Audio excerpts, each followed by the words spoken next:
Okay, nu vil vi se, hvad der sker, når man kommer rosiner i dansk vand.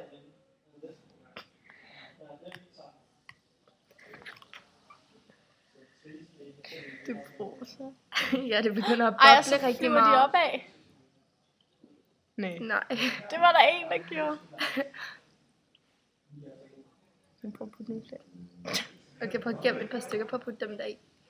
Ej, okay, det begynder at bruges rigtig meget. Det begynder at bruges rigtig meget, og det tror jeg, det gør, fordi at det er noget fremmed, der kommer ned til det, tror du ikke? Eller sådan noget, jeg ved det ikke. Men det burde jo flyde, ligesom en isterning burde flyde, fordi densiteten er lavere end vandet, så burde de jo også flyde. Men det viser jo så, at det kan jo være, fordi der er luft i dansk vandet, eller sådan noget. Dansk vand har en anden konsistens og nogle andre tilsætningsmidler, end normal vand har. Så det må være et eller andet med, at rosinerne går ned og påvirker dansk vandet, som får det til at bruse. Ja.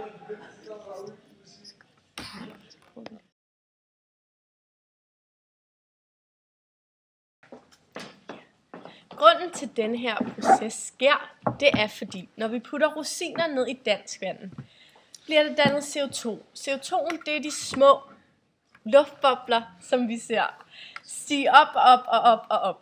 Til sidst så er trykket så fordelt.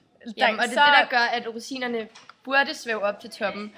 Men det har også noget at gøre med, hvor meget de vejer, fordi hvis de er for tunge, så vil de blive liggende på bunden. Så derfor har vi skal bruge nogle små stykker. Vi har også prøvet at rive nogle af de stykker. Ja, og på et tidspunkt så er opdriften så stor, at der er alle